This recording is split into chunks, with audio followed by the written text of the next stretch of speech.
அனைவருக்கும் எனது காலை வணக்கத்தை தெரிவித்துக் கொள்கின்றேன். முதலில்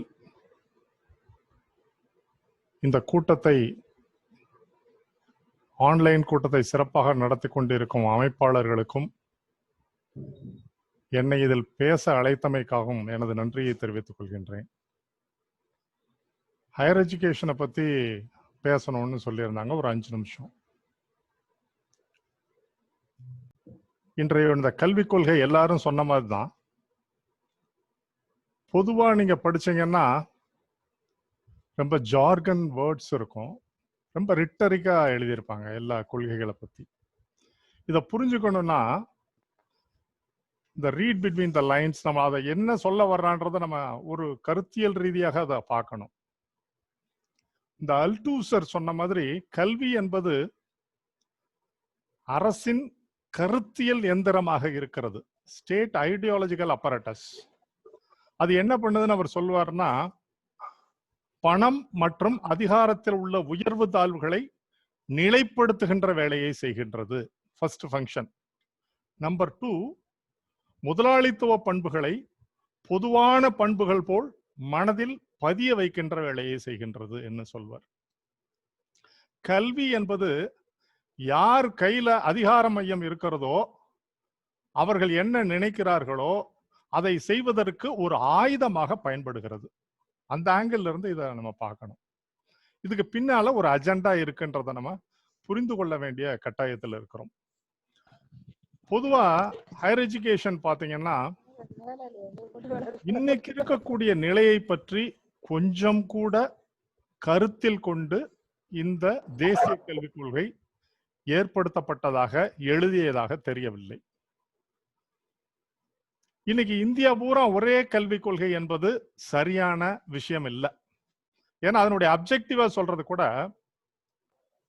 அவன் என்ன சொல்றான்னா, 2035க்குள்ள ஹையர் எஜுகேஷன்ல GER 50% கொண்டு வரணும்னு சொல்றான். தமிழ்நாட்டில் இன்னைக்கு GER 49% இருக்கு. அப்ப அந்த அப்ஜெக்டிவ் இன்னைக்கு ரியலைஸ் ஆயிருச்சுன்னா தமிழ்நாட்டுக்கு ஃபண்டே தரமாட்டான்.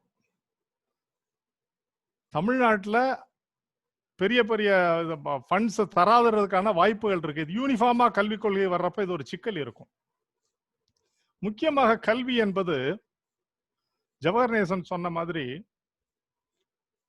ஒரு சொசைட்டி ட்ரிவன் எஜுகேஷனா இருக்கணும்னா அது ஸ்டேட் லிஸ்ட்ல தான் இருக்கணும். முக்கியமான விஷயம் இது சென்ட்ரல் லிஸ்ட்ல இருந்து இதை தூக்குனா தான் இதுக்கு ஒரு சரியான தீர்வாக இருக்க முடியும். ஒரு தேசிய கல்விக் கொள்கை என்பது அவசியமே இல்லை.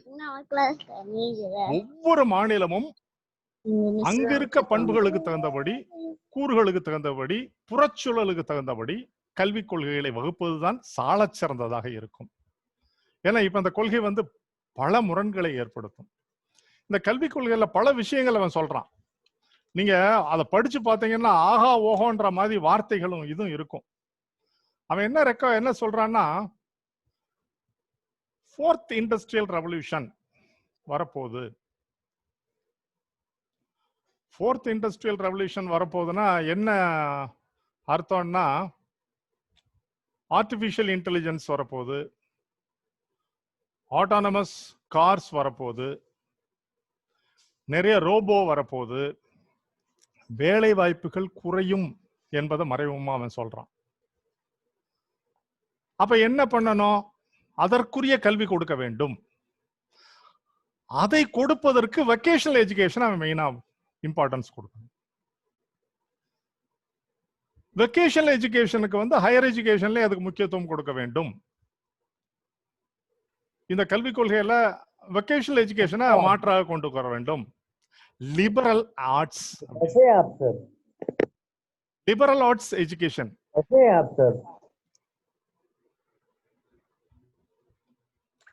இன்னொரு விஷயம் என்ன சொல்றான்னு கேட்டீங்கன்னா, இன்னைக்கு இருக்கக்கூடிய அஃபிலியேட்டிங் யூனிவர்சிட்டிஸ், அஃபிலியேட்டிங் காலேஜஸ் இதெல்லாம் லோ ஸ்டாண்டர்ட்ஸா இருக்கு, இதை மாற்ற வேண்டும். ஒரு 3 இது சொல்றான். ஒன்னு research intensive universities, teaching intensive universities, இன்னொன்னு AC, autonomous degree granting colleges. இன்னைக்கு இருக்கிறதெல்லாம் இது மாறிடணும். 10 வருஷத்துல அஃபிலியேட்டிங் சிஸ்டம் இல்லாம போயிடணும். தமிழ்நாட்டில் கூட என்ன நடக்குதுன்னு கேட்டீங்கன்னா, ஹையர் எஜுகேஷன்ல இன்னைக்கு ஹையர் எஜுகேஷன்ல பாத்தீங்கன்னா ஆட்டானமஸ் காலேஜஸ் இருக்கு, எய்டட் காலேஜஸ் இருக்கு, பிரைவேட் காலேஜஸ் இருக்கு. இந்த இதுல வந்து அட்மிஷன் இருக்கு. இந்த அட்மிஷன்ஸுக்கு ஒவ்வொரு வருஷமும் அரசாங்கம் கைட்லைன்ஸ் போடும். தமிழ்நாடு கவர்மெண்ட் கைட்லைன்ஸ் போடும். அந்த கைட்லைன்ஸ் இந்த வட்டம் பாத்தீங்கன்னா லேட்டா வேற வந்தது. அட்மிஷனே தொடங்கின பிறகு அப்ளிகேஷன் ஃபீஸ் இவ்வளவு, பிஏக்கு இவ்வளவு ஃபீஸ், இந்த ஃபீஸும் வச்சிருக்கிறான். பல கல்லூரிகள் இஷ்டத்துக்கு வசூல் பண்ணக்கூடிய காட்சியை நாம் பார்க்கலாம். என்ன கவர்னன்ஸ் இருக்கு உயர்கல்வியில? இவன் சொல்றான் tight light but tight regulation கொண்டு வர போறேன்னு சொல்லிட்டு. இந்த கல்வியை பொறுத்த மட்டும் இந்த லிபரல் ஆர்ட்ஸ் ஒன்னு சொல்றான். லிபரல் ஆர்ட்ஸ் எஜுகேஷனை பத்தி புதிய ஒரு விஷயத்த சொல்றான். அன்ரியலிஸ்டிக்கா என்ன விஷயங்கள் சொல்றான்னு கேட்டீங்கன்னா, ஃபாரின்ல இருக்கக்கூடிய சிஸ்டத்தை அப்படியே காப்பி அடிச்சு ஹையர் எஜுகேஷனுக்கு பிரிஸ்கிரைப் பண்ணுது. ஒரு மல்டி டிசிப்ளினரி யூனிவர்சிட்டிஸ் உருவாகணும். அந்த மல்டி டிசிப்ளினரி யூனிவர்சிட்டிஸ்ல ப்ரொஃபஷனல் எஜுகேஷன்ல இருந்து டீச்சர் எஜுகேஷன்ல இருந்து எல்லாமே ஒரு இடத்துல இருக்கணும். ஒரு 3000 ஸ்டூடெண்ட்ஸ் உள்ள படிக்கக்கூடிய ஒரு பல்கலைக்கழகத்தை உருவாக்க வேண்டும். 3000 மாணவர்கள் படிக்கக்கூடிய ஒரு பல்கலைக்கழகத்தை உருவாக்க வேண்டும் அப்படின்னு நடைமுறைக்கு சாத்தியப்படாத இருக்கக்கூடிய இந்த காலேஜஸை 10 வருஷத்துல டிகிரி கிராண்டிங் காலேஜஸா மாத்தணும் அல்லது யூனிவர்சிட்டியோட சேர்ந்துக்கறணும்னு ஒரு நடைமுறைக்கு ஒவ்வாத ஒரு விஷயத்தை பேசிக்கொண்டு இருக்கு. நீங்க என்ன சிஸ்டம் இருக்குன்னே உங்களுக்கு புரியல. இன்னொன்னு, இதுல ஒரு முக்கியமான முரணை பார்க்கலாம். இதுல பேசப்போது ஹை ஸ்டேக்ஸ் எக்ஸாமினேஷன்ஸ் வேண்டான்னு புதிய கல்வி சொல்லும். கண்டினியூஸ் காம்ப்ரிஹென்சிவ் அசஸ்மெண்ட் வேணும்னு. ஆனா இன்னைக்கு சுப்ரீம் கோர்ட்ல ஃபைனல் இயர் எக்ஸாம்ஸ் நடக்கக்கூடாது அப்படின்னு பல ஸ்டேட் பேண்டமிக்ல நடத்த முடியலன்னு சொல்றப்ப, இல்ல அந்த எக்ஸாமினேஷன் முக்கியம் அப்படின்னு சொல்லி யாரு கேஸுக்கு போயிருக்கா? இன்னைக்கு இருக்கக்கூடிய எம்ஹெச்ஆர்டி, இன்னைக்கு மாத்திட்டான் ஹையர் எஜுகேஷன் டிபார்ட்மெண்ட். இன்னைக்கு இருக்கக்கூடிய மினிஸ்டர் வந்து கவர்மெண்ட் என்ன சொல்லுது? யூஜிசி நோ, எக்ஸாமினேஷன் கம்பல்சரி, வேற எதுவும் நான் பண்ண முடியாது. அசஸ்மெண்ட்ன்றதே அவன் கொள்கையை அவனே மாத்தி அவன் பேசுறான். ஹையர் எஜுகேஷனை பொறுத்த மட்டும் ஹையர் எஜுகேஷன்ல இந்த ஃபேக்கல்ட்டியை பத்தி பேசுறது, டென்யூர் ட்ராக்னு பேசுறது, பல விஷயங்கள் நடைமுறைக்கு ஒவ்வாத அல்லது இந்தியாவை பற்றி புரிதல் இல்லாத விஷயங்களை இந்த கல்விக் கொள்கையில் சொல்லி இருக்கிறார்கள். அப்புறம் ரிசர்ச்சை பத்தி சொல்றான். ரிசர்ச் இந்தியாவில் எப்படி இருக்குன்னு தெரியும். இன்னொன்னு முக்கியமா பார்க்கணும்னு கேட்டீங்கன்னா, இவங்க வந்து நம்ம பாரத பிரதமர் சொல்லுவார் அடிக்கடி, மினிமம் கவர்மெண்ட் கவர்னன்ஸ். அப்படியே உள்டா அந்த கல்விக் கொள்கையில இருக்கும். பல கவர்னன்ஸ் பாடிஸ், யூஜிசின்னு ஒரு பாடி இருந்தது, இப்ப டோட்டலா கண்ட்ரோல் பண்றதுக்கு ஒண்ணு higher education commission of India, general education council, அக்ரெடிடேஷனுக்கு தனி பாடி, ரெகுலேஷனுக்கு ஒரு பாடி. இப்படி பிரிச்சு பிரிச்சு பிரிச்சு பாத்தீங்கன்னா நிறைய கவர்னன்ஸ் இந்தியா பூரா ஒட்டுமொத்தமாக அதுக்கிறது ஏகப்பட்ட கவுன்சில்ஸ் பிரிஸ்கிரைப் பண்ணியிருக்கிறான். இந்தியன் சிஸ்டத்தை பத்தி புரியாம கட் அண்ட் பேஸ்ட் பண்ணி இந்த கல்விக் கொள்கையை உருவாக்கி இருக்கிறார்கள் என்பதுதான் நிதர்சனமான உண்மை. தமிழ்நாட்டில் மட்டும்தான் கல்வி ஜிஆர் 50% இருக்கிறதுனால இந்த கொள்கையினுடைய தாக்கத்தை நாம் புரிந்து கொண்டு பேசிக்கொண்டு இருக்கிறோம்.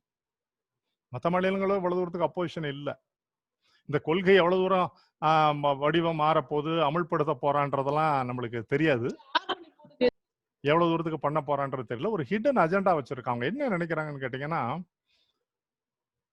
ஒரு நாட்டில் ஒரு சித்தாந்தத்தை கொண்டு வர வேண்டும் என்றால் முதல்ல கல்வியை கையில் எடுக்கணும். எஜுகேஷன் என்னென்ன இருக்கு?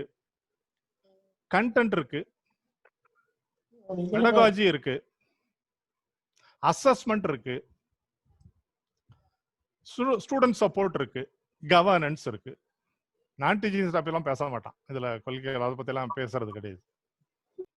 அசஸ்மெண்ட் நேஷனல் டெஸ்டிங் ஏஜென்சி பொதுவாக ஒரு பிரைவேடைஸ் பண்றதுக்கான வேலையை அதுல பண்றான். அசஸ்மெண்ட்டை பொறுத்த மட்டும் எல்லாத்துக்கும் என்ட்ரன்ஸ் கொண்டு வர்றது, ஸ்டாண்டர்டை கொண்டு வர போறேன் என்ற பெயர்ல. இந்த கண்டென்ட், சப்ஜெக்ட் கண்டென்ட் யார் டிசைட் பண்ணணும்? சென்ட்ரலைஸா பண்றது தப்பு. அந்தந்த ஸ்டேட்ல லோக்கல் இதுக்கு தகுந்தாப்புல கண்டென்ட்டை ப்ரிப்பேர் பண்றதுதான் சரியாக இருக்கும். இன்னொன்னு, இந்த கிராஜுவேஷன் அட்ரிபியூட்ஸ், ஒரு கிராஜுவேஷனா எப்படி இருக்கணும் டிசைட் பண்றது யாரு? சென்ட்ரல் லெவல்ல டிசைட் பண்ண போறான். இன்னொன்னு சொல்றான், என்ட்ரி எக்ஸிட் பாலிசி. இந்த 4 years டிகிரி கோர்ஸே நம்ம நாட்டுல ஃபெயிலியர் ஆனது. அதுல ஃபர்ஸ்ட் இயர்ல போனா சர்டிபிகேட் கொடுத்துரு, செகண்ட் இயர்ல போனா டிப்ளமா கொடுத்துரு, தேர்ட் இயர்ல போனா டிகிரி கொடுத்துரு, 4 வருஷம் படிச்சா டிகிரி வித் ரிசர்ச்னு வச்சுக்கோ. நிறைய மாற்றங்களை பண்றாங்க, சொல்லியிருக்காங்க. பண்ண முடியும்னு நான் சொல்ல வரல, பிரிஸ்கிரைப் பண்ணிடுறேன் ஹையர் எஜுகேஷன்ல. இன்னொன்னு, ஃபாரின் யூனிவர்சிட்டிஸ் அலோவ் பண்றது, இன்டர்நேஷனலைசேஷன் சொல்றான். அதுல ரொம்ப இதா சொல்றான், இந்தியால சில நிறுவனங்களை வளர்த்து ஃபாரினுக்கு போக, நீ அங்க போய் கடையை போட அலோவ் பண்ணு, அங்க இருக்கவன் இங்க வர அலோவ் பண்ணு, ஃபாரின் ஸ்டூடெண்ட்ஸை உள்ள அலோவ் பண்ணு. நம்ம இந்தியாவில தான் வாழ்றமான்ற சந்தேகம்லாம் வரும் அதை படிக்கும் போது, அந்த டாக்குமெண்ட்டை பார்க்கும்போது. இது முற்றிலும் ஏற்றுக்கொள்ள முடியாத, அமல்படுத்த முடியாத, உண்மைக்கு புறம்பான, ரியலான சிச்சுவேஷனை உணராத, எந்த கல்வியாளர்களையும் கலந்து கொண்டு எடுத்த முடிவு எடுத்த மாதிரி இல்லாத ஒரு தவறான ஒரு கல்விக் கொள்கை என்பதுதான் என்னுடைய கருத்து. இது எந்த விதத்திலையும் பெருசா பிரயோஜனப்படாது. இன்னைக்கு இருக்க சிஸ்டத்துல இருக்கக்கூடியதை எதாவது, இந்த இன்னைக்கு இருக்கக்கூடிய சிஸ்டம் பெட்டரான இடத்துக்கு போறதுக்கு பல வழிகள் இருக்கு, அதை செய்ய தயாரா இல்லை. இன்னைக்கு சிஸ்டத்தினுடைய கரப்ஷனுக்கு காரணம் என்ன, எப்படி இதை ரெகுலேட் பண்றது, அதை பத்தி எல்லாம் பேசல. இன்னொரு புதிய சிஸ்டத்தை கொண்டு வந்தால் இதெல்லாம் சரியாயிரும் நினைக்கிறத போல ஒரு, அது புத்திசாலித்தனமான விஷயமாக நான் நினைக்கவில்லை. இந்த கல்விக் கொள்கை உயர்கல்வியில் பல விஷயங்களை நடைமுறைக்கு ஒவ்வாத ஒரு சான்ஸ்கிரிட் அதெல்லாம் பத்தி சொல்லிட்டாங்க, அதனால நான் ரிப்பீட் பண்ணல. ஒரு ஹிடன் அஜெண்டா உள்ள, மாணவர்களுக்கும் ஆசிரியர்களுக்கும் மக்களுக்கும் பெருமளவில் உதவாத ஒரு கல்வி என்று கூறி வாய்ப்புக்கு நன்றி கூறி முடிக்கின்றேன். நன்றி.